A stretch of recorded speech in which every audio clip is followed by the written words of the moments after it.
कैसे हैं आप सब। क्लास 10th विषय गणित।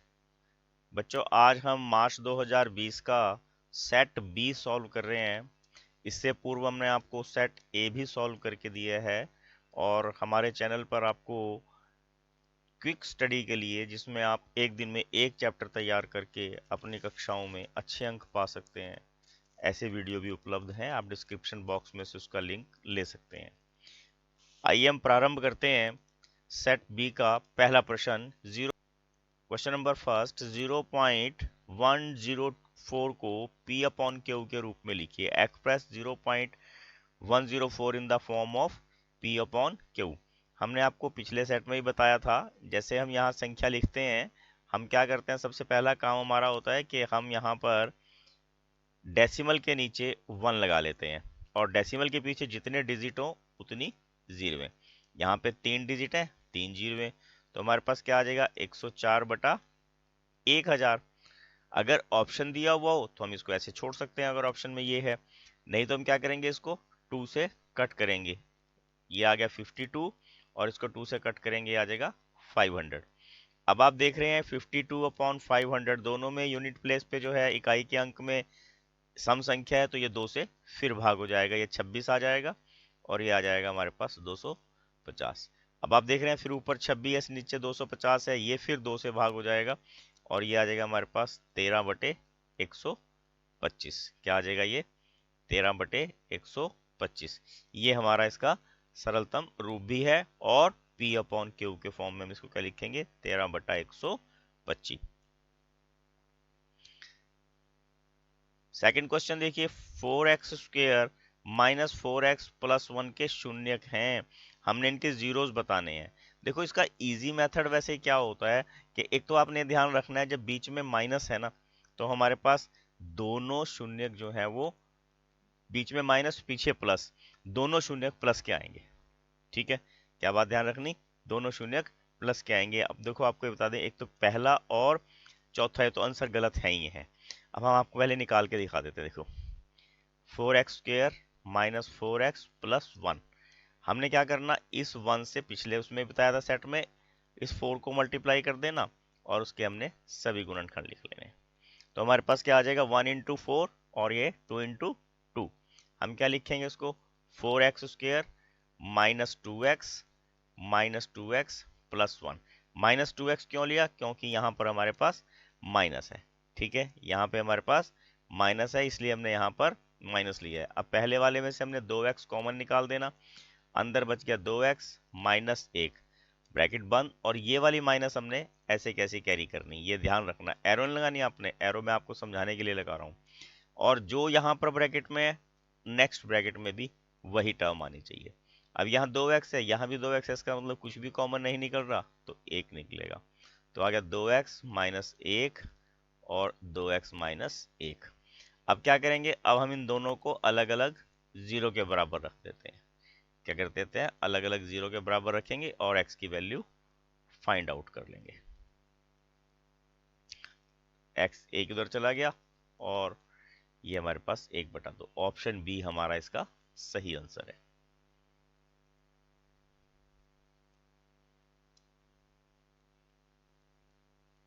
क्वेश्चन नंबर थर्ड देखिए, x माइनस वाई बराबर 3 और x/3 प्लस y/2 बराबर 6, इनके हमने हल करने हैं। और हल करने का हमारे पास तरीका क्या होता है, देखिए पहली इक्वेशन तो हमारी बिल्कुल सॉल्व्ड पोजीशन में है, दूसरे वाली को हम सॉल्व करते हैं। 2 और 6 का एलसीएम 6 आएगा, तो हम सभी पदों को 6 से गुणा कर देते हैं।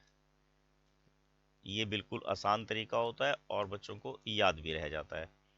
ये आ गया हमारे पास 2 और इसको कट करेंगे, आ जाएगा हमारे पास 3। तो क्या आ जाएगा बच्चों, 2x जमा 3y बराबर 36। अब आप यहाँ देख रहे हैं, यहाँ पे 2x है और यहाँ पर हमारे पास फर्स्ट इक्वेशन में खाली x है। हम क्या करेंगे, एक बार इसको यहाँ पे लिख लेते हैं। ठीक, अब क्या करेंगे, इस वाली इक्वेशन को 1 से मल्टीप्लाई करना, क्योंकि यहाँ पे 1 है, और सेकंड इक्वेशन को 2 से मल्टीप्लाई करते हैं और हमारे पास क्या इक्वेशन बन जाएगी, देखिए 2x plus 3y is equal to 36। उसको 2 से मल्टीप्लाई करें, क्या आ जाएगा, 2x माइनस 2y बराबर 6।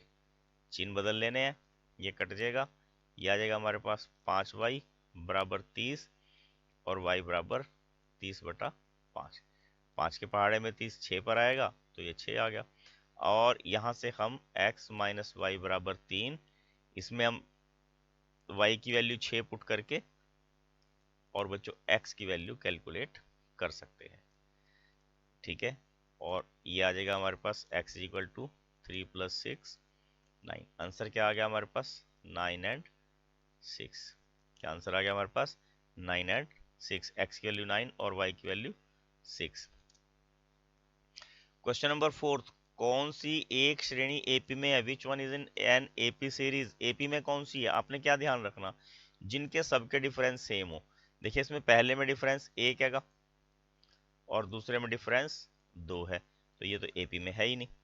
इसमें देखिए पहले में डिफरेंस 3 है, उसके बाद डिफरेंस 4 है, ये भी एपी में नहीं है। इसमें देखिए डिफरेंस पहले में 3, दूसरे में 3, तीसरे में 3, तो इन्हीं के सी ऑप्शन हमारा सही आंसर है। ठीक है, क्या हो गया इसमें? सी ऑप्शन हमारा सही आंसर है। क्वेश्चन नंबर 5 में देखिए 7, 10, 13, 16 एपी का 12वां पद ज्ञात कीजिए। Find the 12th term of an AP. अब यहाँ ए कितना है हमारे पास बच्चों? 7। और डी, ए बोलते हैं फर्स्ट टर्म को, और डी क्या है? A2 माइनस A1, यानी कि 10 - 7 इज इक्वल टू 3। और n कितना है? 12। हमने फाइंड आउट क्या करना? A12, उसका फार्मूला क्या होता है? A + 11D। A कितना है? 7 + 11, और D की वैल्यू कितनी है हमारे पास? 3। 7 + 33, और आंसर क्या आ गया हमारे पास? 40। ठीक है, क्या आंसर आ गया हमारे पास? 40। क्वेश्चन नंबर 6, कोष्ट में दिए गए शब्दों में से सही शब्दों का प्रयोग करके रिक्त स्थान भरिए। Filling the blanks using correct word given in the bracket. अब ब्रैकेट में दिया हुआ सर्वांग और समरूप सभी वर्ग होते हैं। क्या बताए थे? कल भी बताए थे हमने पिछले प्रश्न पत्र में आपको। ये जो पिछला प्रश्न पत्र ए सेट किया था, ये समरूप होते हैं। सभी वर्ग और सभी वृत्त दोनों समरूप होते हैं, सर्वांग सम नहीं होते, ये ध्यान रखना है आपने। अगले में देखेंगे, दो समरूप त्रिभुजों का क्षेत्र की भुजाओं का अनुपात 3:5 है, उनके क्षेत्रफलों का अनुपात ज्ञात कीजिए। Sides of two similar triangles are in ratio 3 and 5। Area निकालना है, तो आपको क्या याद रखना है? थ्योरम क्या है ये? एरियाज का जो अनुपात होता है वो साइड्स के अनुपात का स्क्वायर होता है। अगर हम 3 का स्क्वायर करेंगे तो वो 9 आ जाएगा, और 5 का स्क्वायर करेंगे तो ये 25 आ जाएगा, तो 9:25। ये थ्योरम है बच्चों, आपने ध्यान रखनी है कि किसी भी समरूप त्रिभुजों के क्षेत्रफलों का अनुपात उनकी संगत भुजाओं के वर्गों के अनुपात के बराबर होता है। देखिए 8th क्वेश्चन में क्या बोला इन्होंने? DE is parallel to BC। हम यहाँ ट्रायंगल अगर ड्रॉ कर लें तो जरा आसान रहेगा हमें। ये A है, ये B है, ये C है, और यहाँ बोला इन्होंने DE is parallel to BC। अब AD कितना है? 2, और BD कितना है? 3। उन्होंने क्या पूछा है? Area of triangle ADE upon area of triangle ABC। अब AD की भुजा हमने यहाँ AD ले ली, इसका स्क्वायर अपॉन यहाँ AB की भुजा कौन सी आएगी ABC में? ABC का स्क्वायर। तो इनका एरिया कितना हो जाएगा? आप AD देख रहे हो, AD कितना है? 2, और AB कितना हो जाएगा? 5। तो ये क्या आ जाएगा? 2 का स्क्वायर और बटे 5 का स्क्वायर। आंसर आ जाएगा हमारे पास 4:25। सी ऑप्शन इसका सही आंसर है। 9th में देखिए, एक बिंदु से वृत्त पर स्पर्श रेखा की लंबाई 4 सेंटीमीटर है, बिंदु की वृत्त के केंद्र से दूरी 5 सेंटीमीटर है, वृत्त की त्रिज्या ज्ञात कीजिए। क्या करेंगे हम? यहाँ वृत्त की त्रिज्या निकालनी है।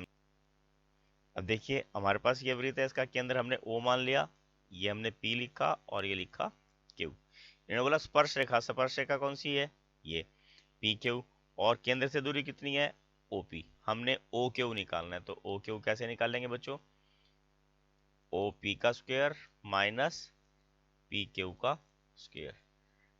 वैसे बात तो ठीक नहीं है, परंतु क्या करते हैं, एक बार प्लस कर दो एक बार माइनस कर दो, जो आंसर होगा सही वो टीचर ठीक कर देंगे बस।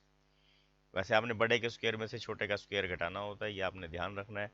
तो ये क्या है? ये केंद्र से दूरी है OP, OP का स्क्वायर माइनस PQ का स्क्वायर, 5 का स्क्वायर माइनस 4 का स्क्वायर, और हमने वर्गमूल निकाल के आंसर आ जाएगा। क्वेश्चन नंबर 10 में देखिए, -5 7 और -1 3 बिंदुओं के बीच की दूरी ज्ञात कीजिए। Find the distance between the point -5 7 और -1 और 3। ठीक है, क्या फार्मूला है हमारे पास डिस्टेंस निकालने का? x2 माइनस x1 का whole square plus y2 minus y1 का होल स्क्वायर। अब यहाँ पे x1 कितना है हमारे पास? -5, y1 कितना है? 7, x2 कितना है? -1, और y2 कितना है? 3।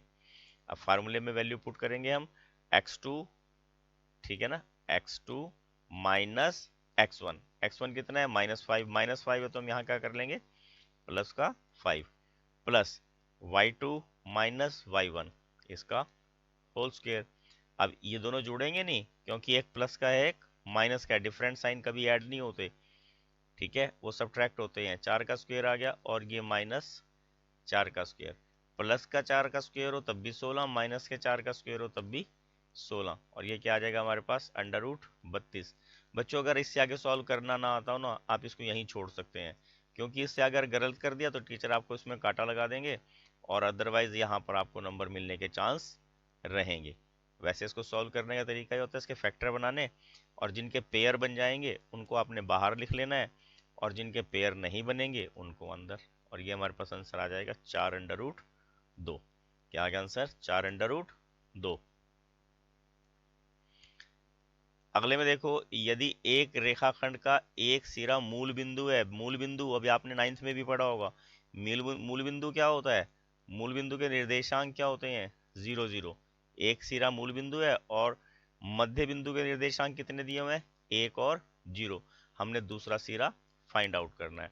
ए सेट में भी बिल्कुल सेम क्वेश्चन ऐसा ही था, ठीक है, तो इसको हम ए सपोज कर लेते हैं, इसको बी, इसको सी। तो क्या तरीका है हमारे पास? x1 प्लस x2 बटे 2, ठीक है, तो यहाँ क्या करेंगे हम? 0 प्लस x बटे 2 बराबर 1, इधर मल्टीप्लाई करा और x इज इक्वल टू 2 आ जाएगा।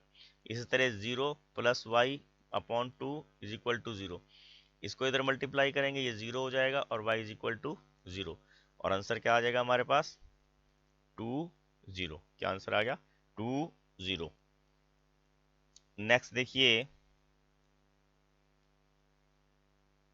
Question number 12, tangent 26 upon cotangent 64। तो हम यहाँ क्या करेंगे? टेंजेंट 26 को 90 में से लेस करके यहाँ लिख देंगे, और नीचे कोटेंजेंट 64 हमारे पास है ये, ठीक। आपको वो फार्मूला भी याद होगा, tangent 90 minus theta is equal to cotangent theta. तो ये क्या बन जाएगा? कोटेंजेंट 64, और नीचे कोटेंजेंट 64 ऑलरेडी हमारे पास है, दोनों कट हो जाएंगे, आंसर क्या आ जाएगा? 1। कुछ बच्चे गलती कर जाते हैं बच्चों, यहाँ पे 0 लिख देते हैं, 0 नहीं आएगा, कट करके क्या आता है हमेशा? 1। नेक्स्ट में देखिए, sine A is equal to 3/4। अब क्या याद रखना? पंडित बद्री प्रसाद हर हर बोल, लाला आम लाया, कच्चे कच्चे आम लाया। यानी कि साइन किसके बराबर होता है? लंब बटा कर्ण। साइन किसके बराबर है?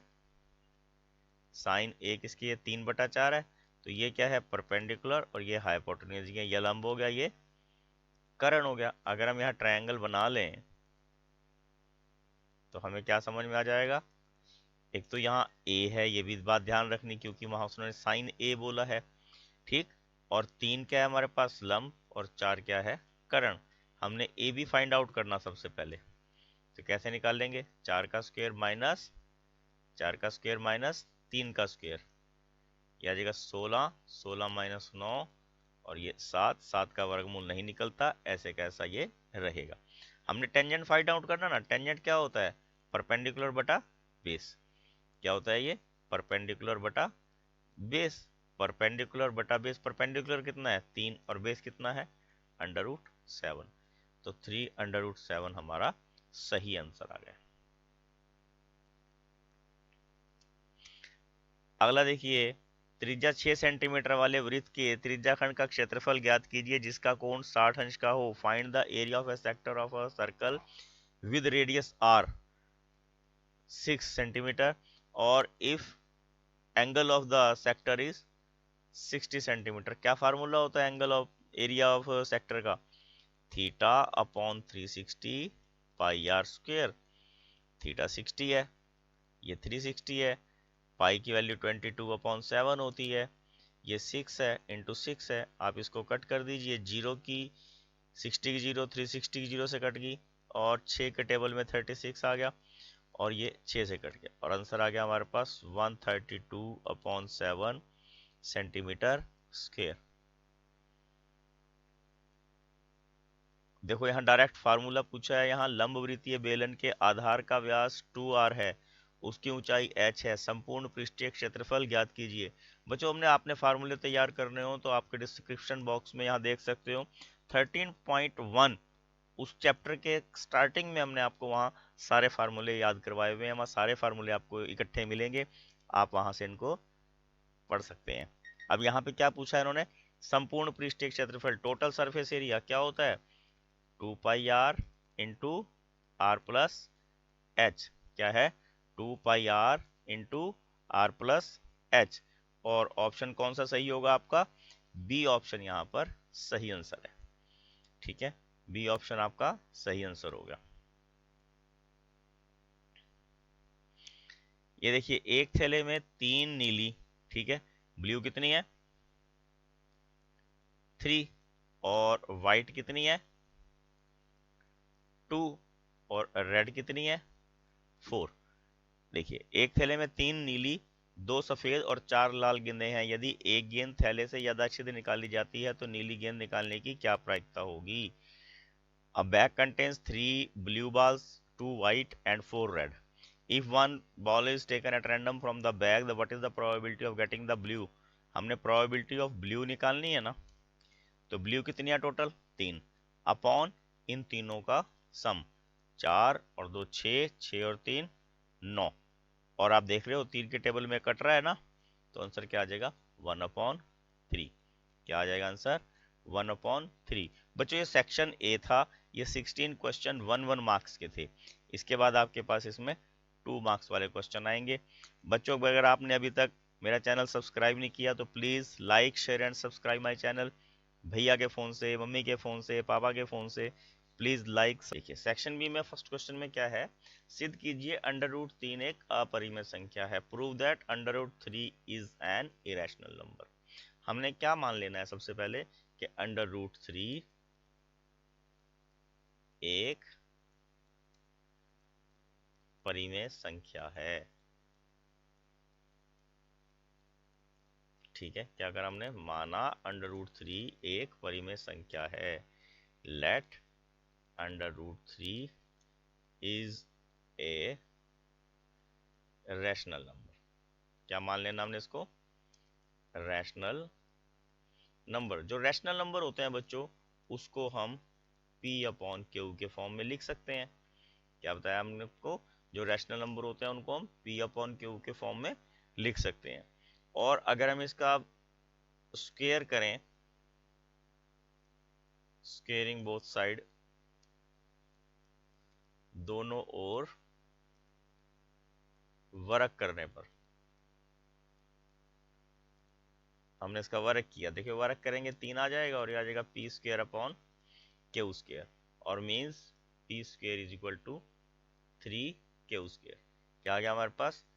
P² = 3Q²। इसका मतलब क्या हो गया कि P² 3 से भाग हो जाता है, ठीक है ना। अतः या आप यहाँ लिख सकते हो इसलिए P² 3 से विभाज्य है। अगर P² 3 से विभाज्य है तो हम P की वैल्यू यहाँ पर 3R मान लेते हैं। इसको हम इक्वेशन 1 नाम दे देते हैं और इसका हम फिर स्क्वायर करते हैं। P² किसके बराबर आ जाएगा? 9R²। इसको हमने सेकंड इक्वेशन दे दिया। अगर हम फर्स्ट और सेकंड को कंपेयर करेंगे तो हमारे पास क्या आ जाएगा? हमने यहाँ से P² की वैल्यू यहाँ पर पुट कर देनी है सेकंड में, सेकंड से फर्स्ट में। क्या आ जाएगा? 9R² = 3 क्यू स्क्वायर, और इस 3 से इसको कट कर दिया तो यहाँ पे क्या मिलेगा हमें, Q² = 3R²। अब यहाँ से भी हमें क्या पता लग रहा, Q² 3 से विभाज्य है। अगर Q² 3 से विभाज्य है, अब देखो P² भी 3 से विभाज्य हो रहा, Q² भी 3 से विभाज्य हो रहा, इसलिए इससे हमें क्या पता लगता है कि इन दोनों का कोई ना कोई एक उभयनिष्ठ गुणनखंड है। क्या लिखेंगे, क्योंकि P और Q का उभयनिष्ठ गुणनखंड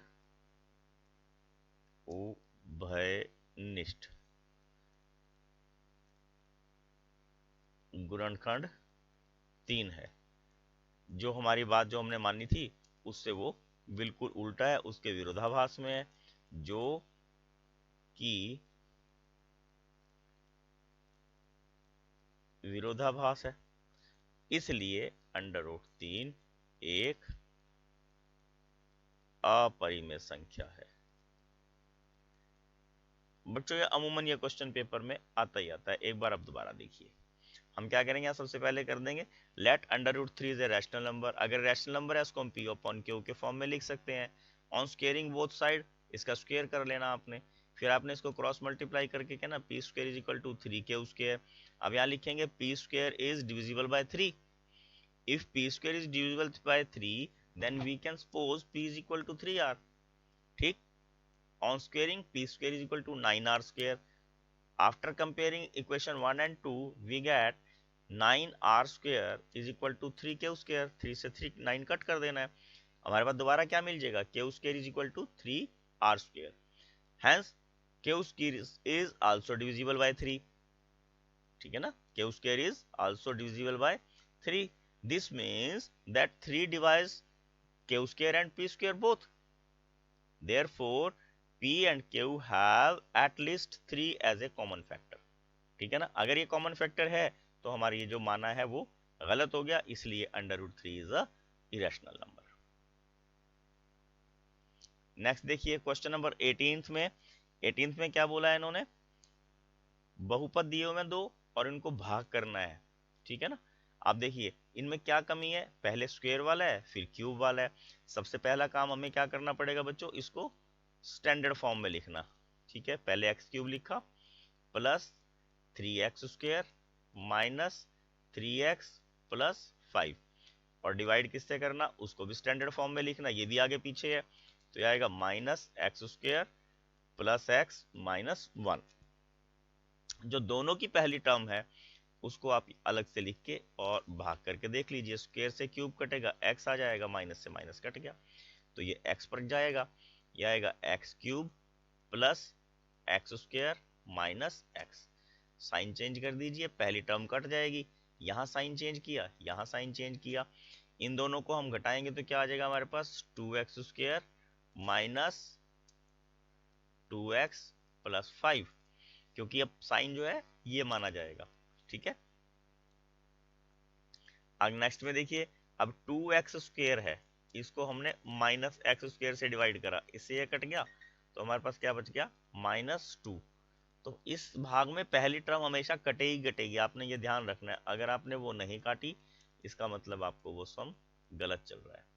इसको कट कर देना, इसको भी कट कर देना, ये आ गया हमारे पास 3। तो हमारे पास देखिए भागफल क्या आ जाएगा, कोशेंट x-2 और शेष फल हमारे पास क्या होगा, रिमाइंडर 3। ये हमारा आंसर आ गया, यही इन्होंने निकालने के लिए हमें कहा था। अगले में देखिए क्वेश्चन नंबर 19 में देखिए, CM and RN are respectively the medians of triangle ABC and PQR. If ABC and PQR are similar, then prove that triangle AMC is similar to triangle PNR। Theorems को देख के आपने बच्चों डरना नहीं है, बहुत सारे बच्चे थ्योरमों को ऐसे ही छोड़ देते हैं। सबसे पहले आपको देखिए दिया है क्या दिया है आपको, कि triangle ABC is similar to triangle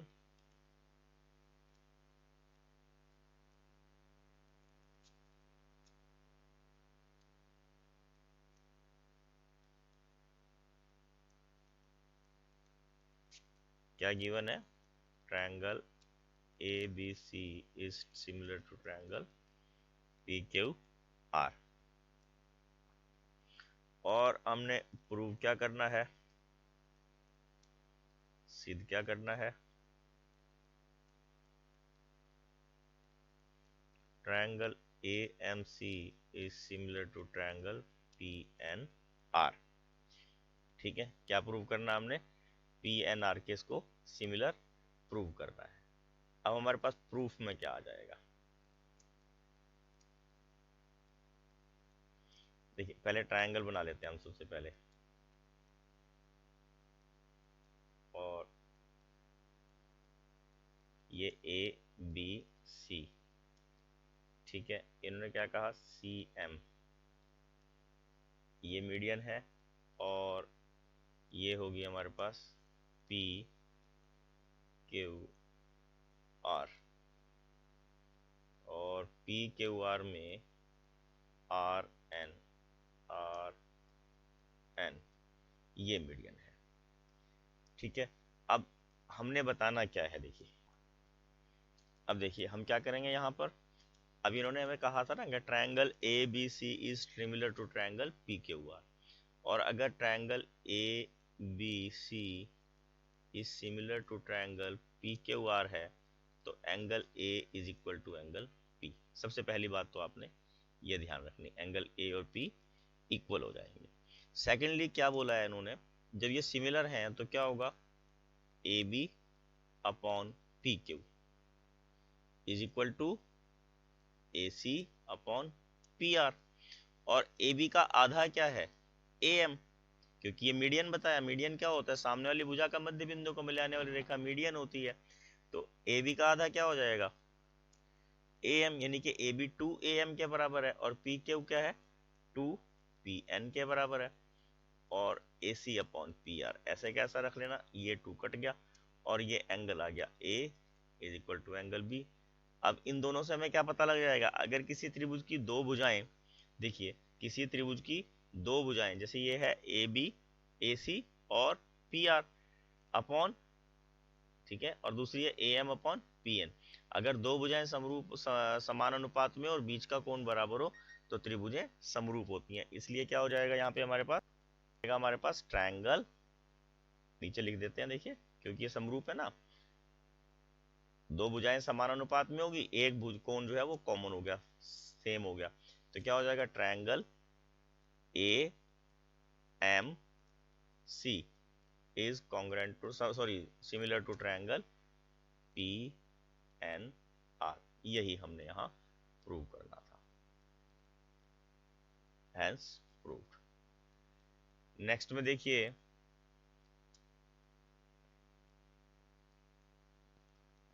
20th में देखिए, cot A minus cos A upon cot A plus, ये एक में प्लस है, एक में माइनस है, ये गलत है, यहाँ पे प्लस आएगा ये, ठीक है, और cosecant A minus one upon cosecant A plus one में कन्वर्ट करना। हम क्या करेंगे बच्चों? यहाँ पर कॉट को हम कॉस ए अपॉन साइन ए में कन्वर्ट कर लेते हैं, और ये कॉस ऐसे कहा आ जाएगा, कॉस ए अपॉन साइन ए, और ये आ जाएगा कॉस ए। अब क्या करते हैं हम इसमें से? कॉस को कॉमन निकाल लेते हैं। देखिए, कॉस ए कॉमन निकाल लिया तो अंदर क्या बच गया? 1 minus sine A minus one,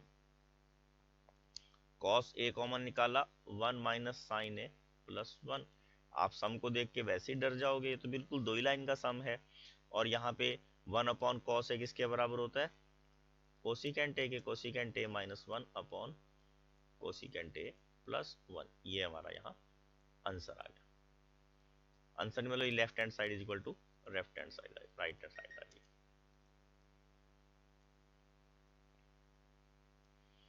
next में देखिए, वृत्त का क्षेत्रफल ज्ञात कीजिए जिसकी परिधि 11 सेंटीमीटर वर्ग वाले 11 सेंटीमीटर वर्ग के परिमाप के बराबर है। What is the area of the circle, area of the circle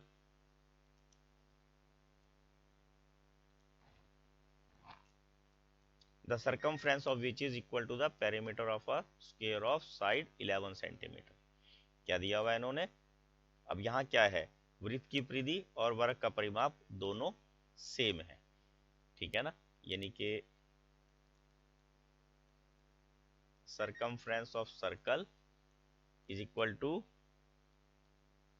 perimeter of square, यानी कि वृत्त की परिधि वर्ग के परिमाप के बराबर है। अब वर्ग का परिमाप क्या होता है, भुजा 4 गुना भुजा, क्या होता है वर्ग का परिमाप 4 गुना भुजा, और वृत्त की परिधि क्या होती है 2 पाई आर, ठीक है। तो हम यहाँ से आर निकाल लेंगे, 4 गुना 11 बटे 2 पाई, 4 गुना 11 और पाई की वैल्यू होती है 22 बटे 7, 22 नीचे आएगा 7 ऊपर चला जाएगा, 11 एकम 11, 11 दूनी 22, 2 से इसको काटा 2 आ जाएगा, 2 से 2 कट गया, आर कितना आ गया हमारे पास 7, आर कितना आ जाएगा हमारे पास 7। हमने निकालना क्या है, एरिया ऑफ सर्कल, वृत्त का क्षेत्रफल, फार्मूला क्या है पाई आर स्क्वायर, यानी कि 22 बटे 7 गुना 7 गुना 7, 7 से 7 कट गया और आंसर क्या आ गया 154 सेंटीमीटर स्क्वायर। क्या आ जाएगा आंसर 154 सेंटीमीटर स्क्वायर। बच्चों ये हमारा सेक्शन बी यहाँ पर समाप्त हो गया। अब सेक्शन इसमें देखिए first question 2/x plus 3/y is equal to 13 और 5/x minus 4/y is equal to -2। इसमें हम देखो आसान तरीका क्या करते हैं, इसको हम इस प्रकार अलग अलग कर लेंगे, इससे हमारे को क्वेश्चन करने में आसानी रहेगी। आपको एकदम वैल्यू सब्स्टिट्यूट करनी आ जाएगी। देखिए हमने कुछ नहीं किया इसमें से, इनको अलग अलग किया और अब हम क्या करेंगे 1/x को a मान लेंगे और 1/y को b मान लेंगे। अब यहाँ पर इस सब की जगह जिसको मैंने देखिए यहाँ स्क्वायर के अंदर लिखा है a लिख देंगे, यानी कि 2a plus 3b is equal to 13 और ये क्या आ जाएगा 5a minus 4b is equal to -2। ऊपर वाली टर्म को 5 से मल्टीप्लाई कर दो, नीचे वाली टर्म को 2 से मल्टीप्लाई कर दो, ठीक है ना, ताकि ये हमारे पास गुणांक बराबर आ जाए। इसको 5 से मल्टीप्लाई करके क्या आ जाएगा देखिए 5 दूनी 10a प्लस 5 3 15b और 13 पंजे 65। इसको 2 से मल्टीप्लाई करके क्या आ जाएगा 10a माइनस 8b माइनस 4। अब इनके चिन्ह बदल लीजिए, ठीक, ये दोनों कट जाएंगे और 15 और 8 23b बराबर क्या आ जाएगा 69 और b बराबर क्या आ जाएगा 69/23। काटोगे तो 3 आंसर आ जाएगा। b कितना आ गया 3, b की वैल्यू कितनी आ गई हमारे पास बच्चों 3। अब हम क्या करेंगे इस किसी भी इक्वेशन में b की वैल्यू सब्स्टिट्यूट कर देते हैं, 2a प्लस 3 इंटू बी की वैल्यू पुट कर देनी है, 2a 3 3 ज़ा 9 ये 13 और 2 इज इक्वल टू 13 माइनस 9 और 2a इज इक्वल टू 4 और then a is equal to 4/2 cut करके क्या आ जाएगा 2। a की वैल्यू 2 आ जाएगी और b की वैल्यू 3 आ जाएगी। आंसर क्या अभी 1/x इज इक्वल टू 2, क्योंकि a की वैल्यू थी ना तो यहाँ पे x बराबर आ जाएगा हमारे पास 1/2 और y की वैल्यू हमने क्या मानी थी 1/y किसके बराबर आ गया 3 के और y बराबर आ जाएगा 1/3। ये हमारे पास आंसर आ गया।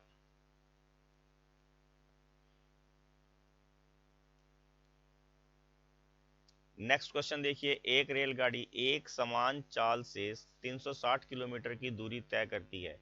यदि यह चाल 5 किलोमीटर प्रति घंटा अधिक हो तो उसी यात्रा में 1 घंटा कम समय लगता है। A train travels 360 km at a uniform speed. If the speed has been 5 km per hour more, it would have taken 1 hour less for the same journey. Find out the speed of train. हम सबसे पहले speed of train he x select कर लेते हैं। क्या मान लेते हैं हम स्पीड ऑफ ट्रेन जो है वो x किलोमीटर पर आवर है। Let speed of train is x kilometre per hour. माना गाड़ी की चाल कितनी मान ली x किलोमीटर प्रति घंटा। अब आपको क्या ध्यान रखना बच्चों, यहाँ हमें क्या ध्यान रखना कि टाइम का फार्मूला क्या होता है, टाइम कैसे निकालते हैं distance over speed. Distance over speed. तो अब डिस्टेंस कितना है हमारे पास 360 किलोमीटर, स्पीड थी x किलोमीटर।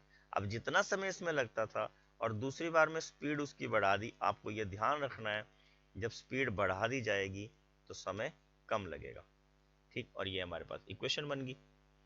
ठीक, ये हमारे पास इक्वेशन बन गई। इसको हम क्या करेंगे, अब सॉल्व करेंगे। देखिए 360 से इसको मल्टीप्लाई करा, 360 into x plus 5 minus 360 into x, और अपॉन में इन दोनों को ऐसे कैसे लिख लेंगे।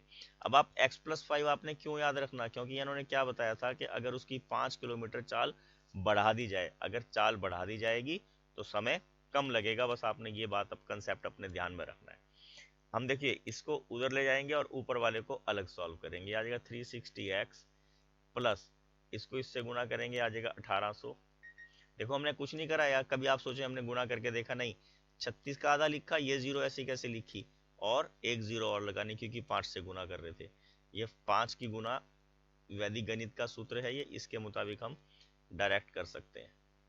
इससे इसको मल्टीप्लाई कर दीजिए, सॉरी कट कर दीजिए, ये आ जाएगा एक्स स्क्वायर प्लस 5x, और इक्वेशन बन गई x square plus 5x minus is equal to 0। अब देखिए हम इसके फैक्टर बनाएंगे 1800 के, 1 गुना 1800, 2 गुना 900। हमें डिफरेंस कितना चाहिए 5, अभी बहुत डिफरेंस है, हम इसको बड़ा सा कर लेते हैं। ऐसा करते हैं 18 गुना 100। ठीक है, अब 2 इधर ले आते हैं, ये आ जाएगा 2 दिन 36 और ये आ जाएगा 50।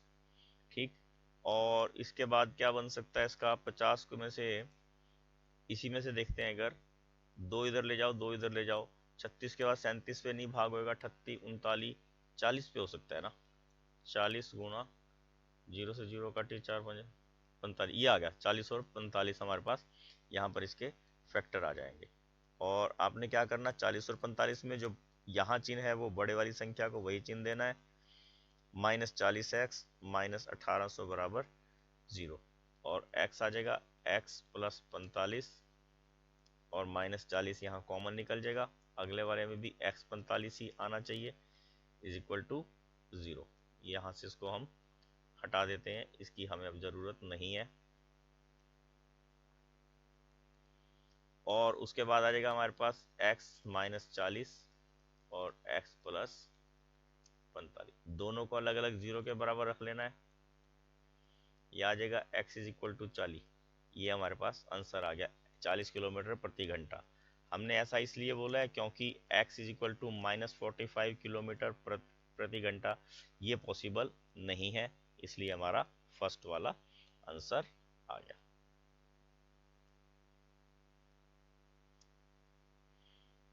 नेक्स्ट में देखिए 9 17 25 के कितने पद लिए जाएं ताकि उनका योग 336 आए, यानी कि a कितना है 9, d कितना है 17 माइनस 9, इनको घटा लेंगे 8, और Sn कितना है 636। बस Sn का फार्मूला लगा देना, n/2 into 2a plus n-1 into D बराबर Sn। वैल्यू पुट कीजिए, n की वैल्यू हमने फाइंड आउट करनी है, a की वैल्यू 9 है, n फाइंड आउट करना है, d हमारे पास 8 है, और Sn हमारे पास 366 है, सॉरी n हमारे पास 636 है। अब हम सबसे पहले इस 2 से जो है 336 को मल्टीप्लाई कर देंगे, सॉल्व करते हैं 18, ये आ जाएगा 8n माइनस 8, ब्रैकेट डाली, बाहर n है, 2 उधर चला गया, ये आ गया 1272। सॉल्व करने का तरीका ही है बस जो आपको क्वेश्चन को ठीक करवाएंगे। ठीक, इसको हमने पहले ब्रैकेट वाली टर्म्स को लेस कर लिया, ये आ जाएगा हमारे पास 8n square plus 10n minus 1272 is equal to 0। आप देख रहे हैं 2 सब में कॉमन आया, तो हमने क्या करा, 2 से सबको डिवाइड कर दिया।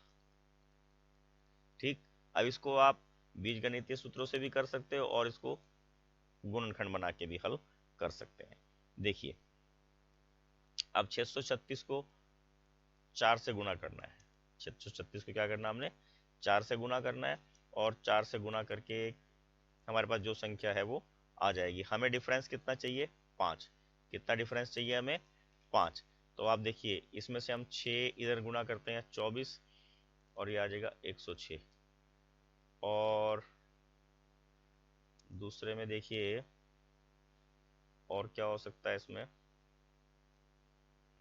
2 से 1 कर 2 से 48, ये आ गया। ठीक है, 2 इधर निकाल दिया हमने, और ये आ गया 48। ये आ गया हमारे पास 4n² plus 53n minus 48n, और ये 336।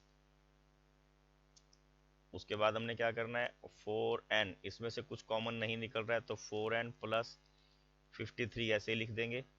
नेक्स्ट में भी 4n प्लस 53 आएगा। ठीक, और यहाँ 48 है तो यहाँ 4 है तो 12 यहाँ कॉमन आ जाएगा हमारे पास। ठीक है, और आ जाएगा 4n प्लस 53, और ये n minus 12 is equal to 0। अब हम क्या करेंगे, दोनों को अलग अलग 0 के बराबर पुट कर लेते हैं। और आपने ये ध्यान रखना है कि n is equal to 12, n natural number होना चाहिए। वैसे यही आंसर आएगा क्योंकि दूसरे वाले में n नेचुरल नंबर नहीं आएगा आपके पास। और ये आ जाएगा 53 माइनस का, और n is equal to minus 53/4। ये पॉसिबल नहीं है, तो n इज इक्वल टू 12 हमारा सही आंसर होगा। कितनी संख्याएं हैं उसमें, 12।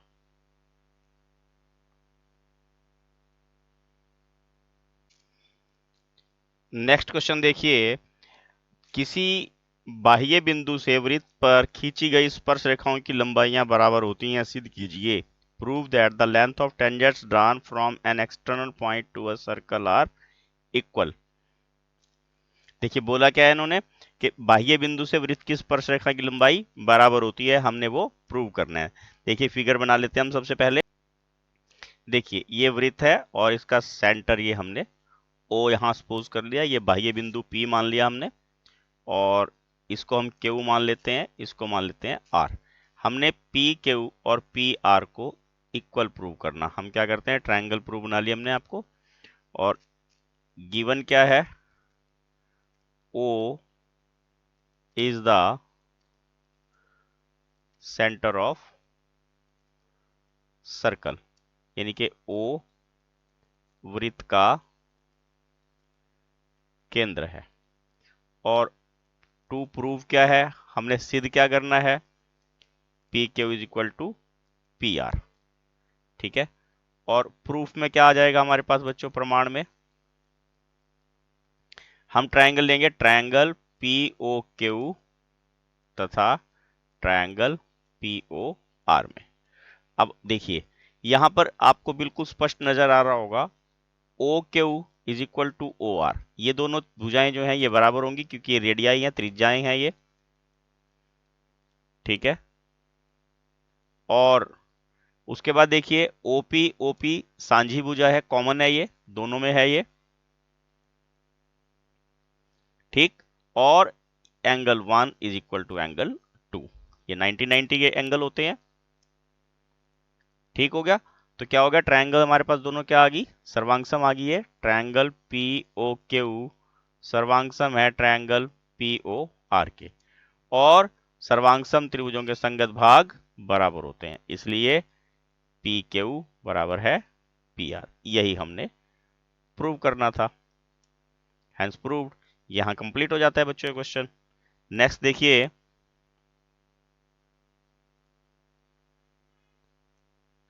उस बिंदु के निर्देशांक ज्ञात कीजिए जो बिंदुओं 4, -3 तथा 8 और 5 को जोड़ने वाले रेखाखंड को आंतरिक रूप से 3 और 1 के अनुपात में विभाजित करता है। आपने यहाँ A लिख लेना, 4 -3 और अनुपात है 3:1, और B बिंदु ले लीजिए आप 8 और 5। बच्चों ये देखिए x1 है, ये y1 है, ये m1 है, ये m2 है, ये x2 है, ये y2 है। और फार्मूला कैसे याद रखना आपने, हमने पिछले प्रश्न पत्र में भी बताया था आपको, इससे पहले भी हमने आपको प्रश्न पत्र सॉल्व करके दिए हैं। ये x2, ये x1, आपने m1 प्लस m2 लिख लेना, नीचे भी m1 प्लस m2 प्लस में लिख लिया, यहाँ y2 यहाँ y1। देखो कितना इजी है आपको फार्मूला याद रखना। अब बस वैल्यू पुट कर दीजिए। x2 कितना है 8, m1 कितना है 3 प्लस m2 कितना है 1 और x1 है 4 अपॉन 3 प्लस 1। उसके बाद y2 देखिए 5, m1 3 प्लस m2 1 और y1 -3 अपॉन 3 प्लस 1।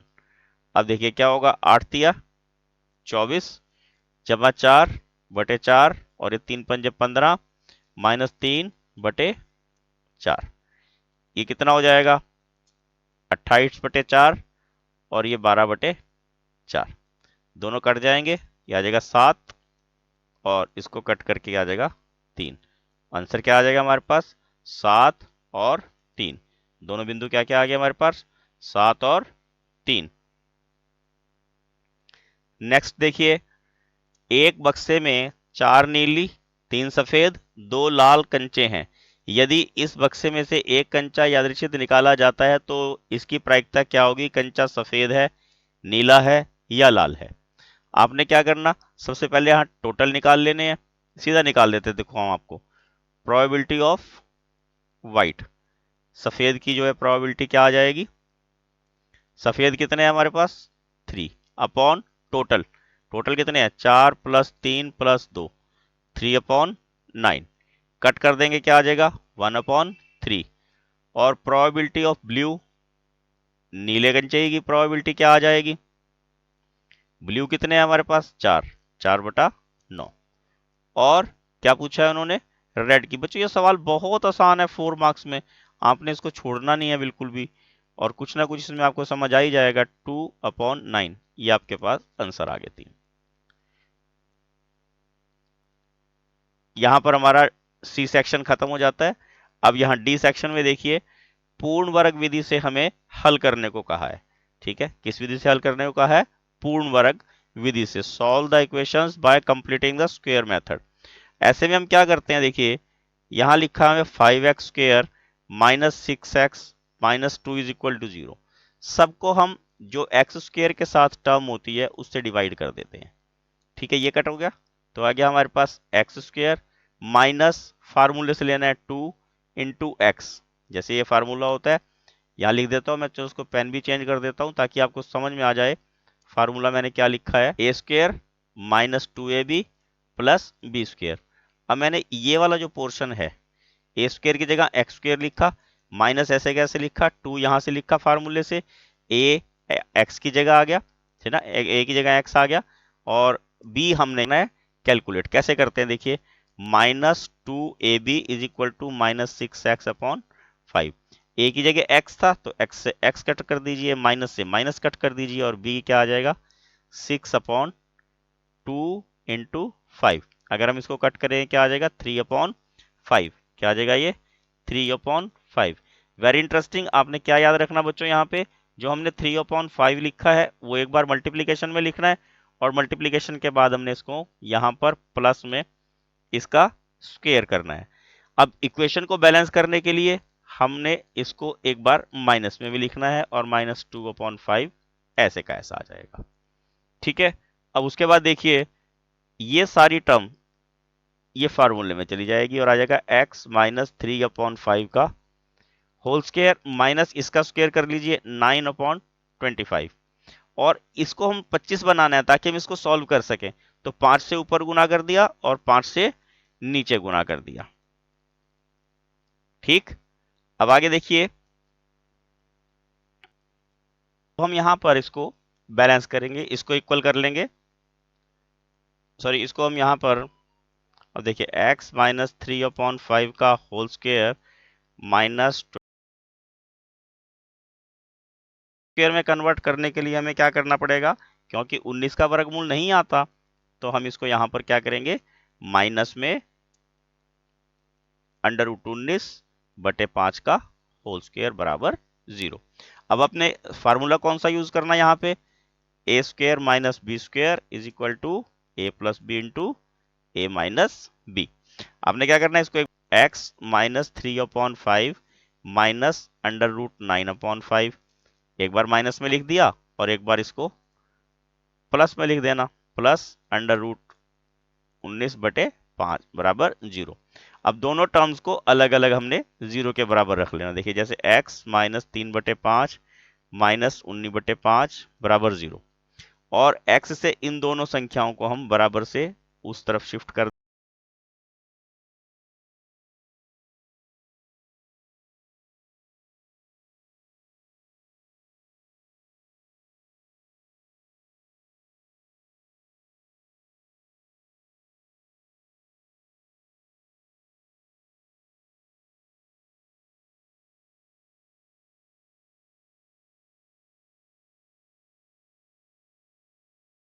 हमारे इसके ये गुणनखंड आ जाएंगे इसके। नेक्स्ट में देखिए उन्होंने कहा है कि 5 सेंटीमीटर, 6 सेंटीमीटर, 7 सेंटीमीटर भुजा वाले त्रिभुज की रचना करनी है। जिसके समरूप त्रिभुज की रचना कीजिए जिसकी भुजाएं संगत भुजाओं की 7/5 गुनी हो। Construct triangle whose sides are 5 centimetre, 6 centimetre and 7 centimetre. Construct a similar triangle whose sides are 7/5 of the corresponding triangles. देखो मैं आपको यहाँ पे सिंपल एक तरीका बता देता हूँ। आपने क्या करना, 7 सेंटीमीटर की लाइन ले लेनी, जो बड़ी होती है उसको नीचे लो तो ज्यादा ठीक रहता है। ठीक है, फिर आपने 5 सेंटीमीटर की एक आर्क इधर से लगा दी और इधर से एक 6 सेंटीमीटर की आर्क लगा देनी, और आप इसको यहां पर ज्वाइन कर दोगे। ठीक, उसके बाद आपने यहाँ पे एक न्यून कोण बनाना, कोई भी एक कोण बनाना, और आपके पास लिखा है 7/5। 7 और 5 में 7 बड़ा है तो आपने क्या करना, 7 कट लगा लेने, 1 2 3 4 5 6 7। इक्वल होने चाहिए ये कट, ये कट क्या होने चाहिए, इक्वल होने चाहिए। 1 2 3 4 5 6 7। अब आपने क्या करना, जो बटे में है, बटे में क्या है 5, 5 को आपने यहाँ ज्वाइन करा देना।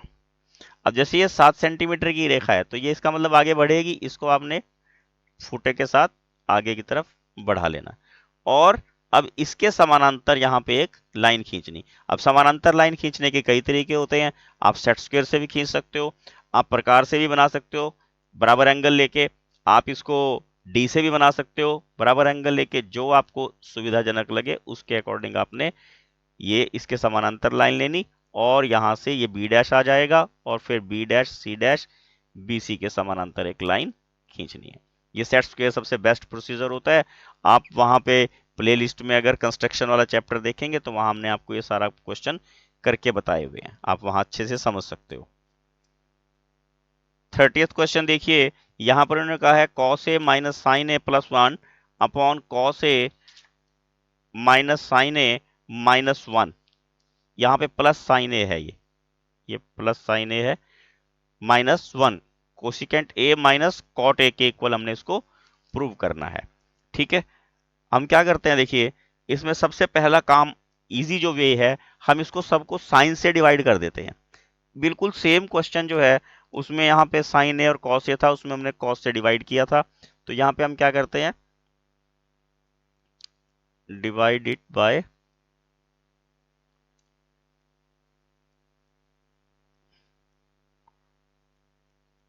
डिवाइडिंग बाय साइन ए।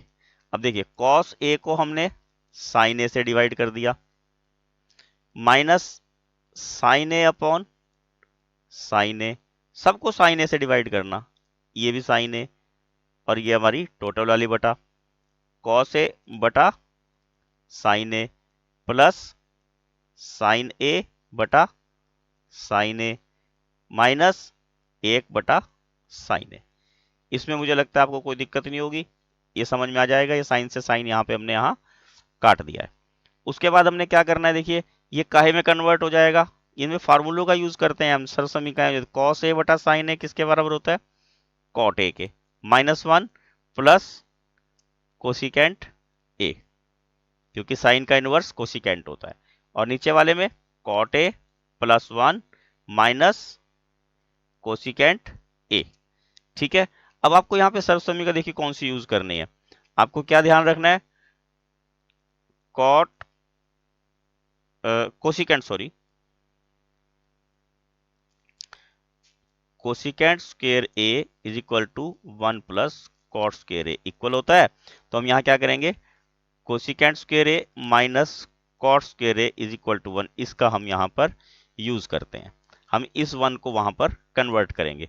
कैसे करेंगे? इसको हम पहले आगे ले जाते हैं, ठीक है, और 1 को हम पीछे लाएंगे। देखिए ए प्लस कोसिकेंट ए माइनस 1, और यहां पे इसको ऐसे कैसा रहने देते हैं, ठीक। अब इस 1 की जगह हम क्या करेंगे, इसको शिफ्ट करेंगे, ठीक है। आपने एरो नहीं लगानी, मैंने समझाने के लिए लगाई है, कभी आप भी लगा दें गलती से।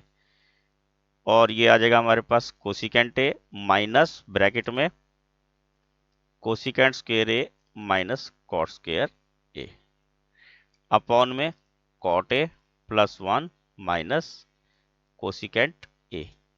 अब देखिए कॉमन कैसे निकालना है, इनमें यहां पे फार्मूला यूज करना है, इसमें से हम cot A plus cosecant A निकाल रहे हैं बाहर, तो अंदर क्या बचेगा 1, यहां से 1 आ गया, माइनस कोसिकेंट माइनस का यहाँ माइनस का ये कट जाएगा, और हमारे पास बच जाएगा cot A plus cosecant A. इसी के इक्वल हमने प्रूव करना था, तो left hand side is equal to हमारी राइट हैंड साइड आ जाएगी। यहाँ पे देखिए नदी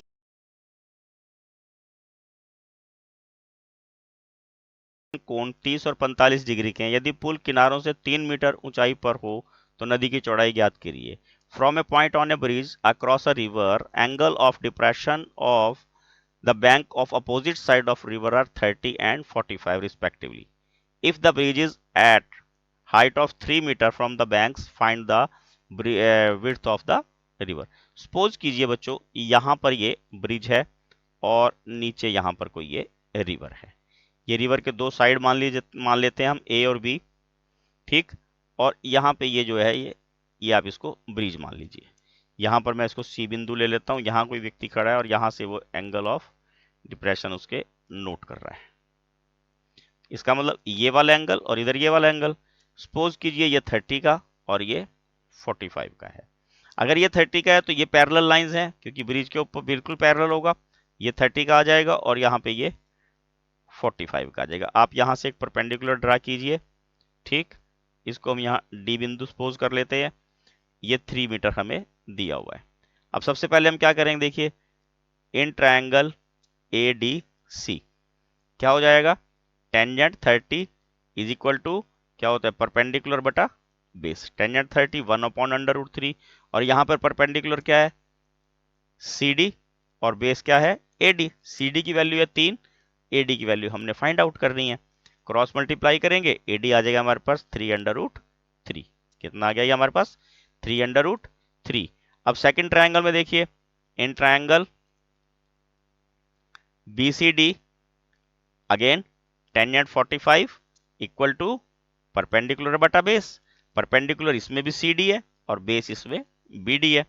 टेंजेंट 45 1 होता है, सी डी हमारे पास 3 है और बी डी हमने फाइंड आउट करना है। क्रॉस मल्टीप्लाई करेंगे तो हमें क्या मिल जाएगा, B D is equal to 3 metre. B D is equal to 3 metre. अब उन्होंने पूछा नदी की चौड़ाई, तो नदी कौन सी मानी थी हमने, ए से बी, ठीक है ना। तो नदी की चौड़ाई कितने आ जाएगी, विड्थ ऑफ द रिवर, नदी की चौड़ाई, इसको प्लस कर देना हमने, 3 + 3/√3 मीन्स क्या आ जाएगा हमारे पास आंसर, 3 कॉमन निकाल दिया, 1 + √3 मीटर। ये हमारे पास नदी की चौड़ाई आ जाएगी।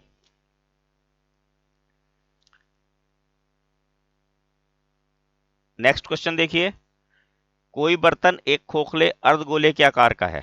बर्तन कैसा है, अर्धगोले खोखला गोले के आकार का है, जिसके ऊपर एक खोखला बेलन है।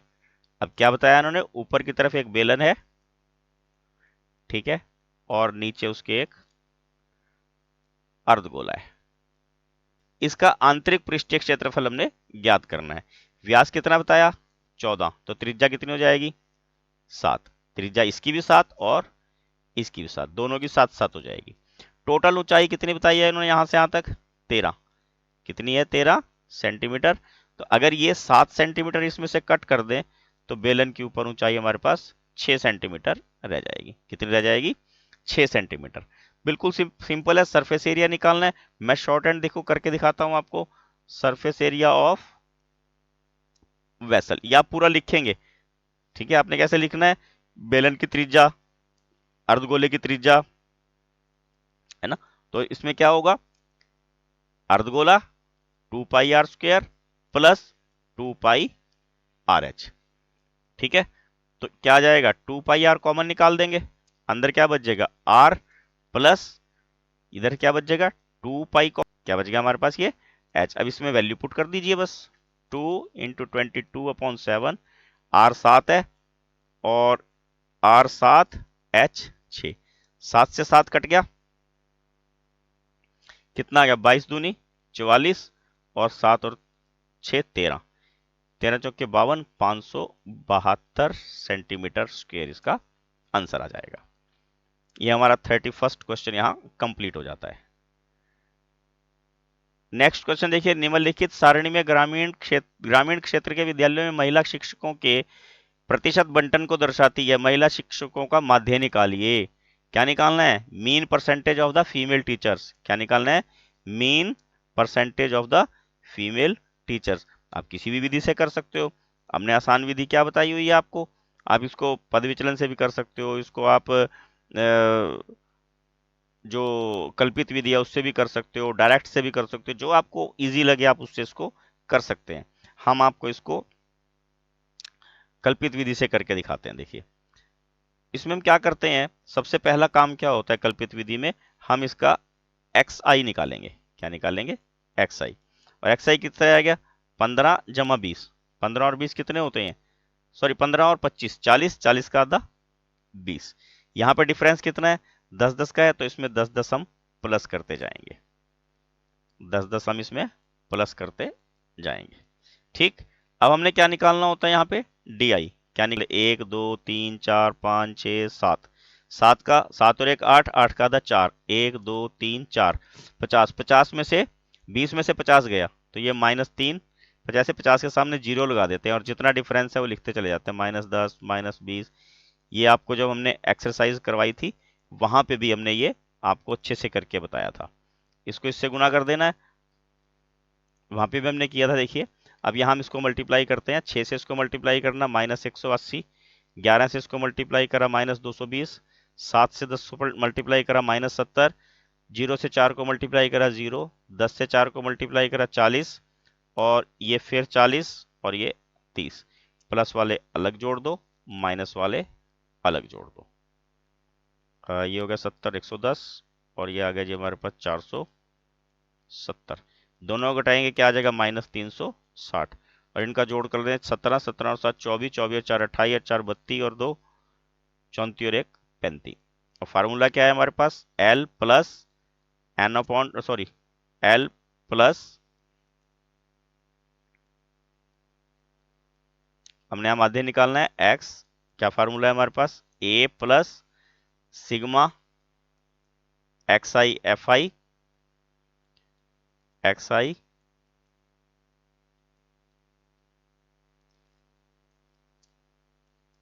माध्य निकालने हमने क्या आएगा, A plus sigma fi di,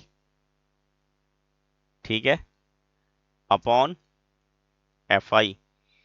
और A कितना है हमारे पास 50 प्लस -360 अपॉन 35।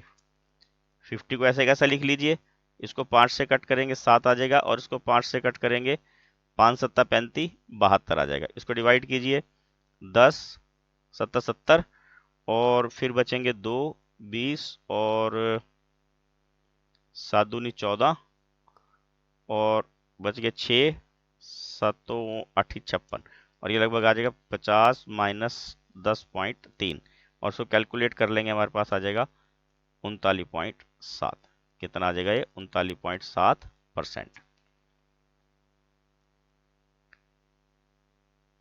ये लास्ट क्वेश्चन है, इसमें माध्यक निकालने के लिए कहा है। क्या निकालना है इसमें, माध्यक तो हम क्या निकालते हैं, सबसे पहले CF कैसे निकालते हैं, ये 4 4 और 5 9, 9 में 13 जोड़ देना कितना आएगा 22 और 22 में 20 जोड़ दिया क्या आ जाएगा 42, 42 में 14 जोड़ दिया क्या आ जाएगा 56, 56 में 4 जोड़ दिया, क्या आ जाएगा 60। और फार्मूला आपको सबको याद होगा, मैं समझता हूं। क्या फार्मूला है? L plus N/2 minus CF upon F into H। L क्या 60 है, 60 का आधा क्या होता है 30। अब 30 हमें कहाँ मिलेगा, उसको हम सर्कल कर लेते हैं। तो ये हमारे पास L आ गया, 20 हमारे पास F आ गया, ये हमारे पास CF आ गया, और ये है N। देखिए 125 प्लस N है हमारे पास 60, 60 upon 2 minus CF 22 upon F वो 20 है, और इंटू H होता है हाइट ऑफ क्लास इंटरवल, वो 20 है, 20 से 20 यहीं कट गया। ये आ गया हमारे पास 125 जमा 30 माइनस 22, 125 जमा 8, और क्या आंसर आ जाएगा हमारे पास 133। क्या आंसर आ गया हमारे पास ये 133। यहाँ बच्चों हमारा प्रश्न पत्र कंप्लीट हो जाता है। Please like share and subscribe my channel. Thank you, have a nice day.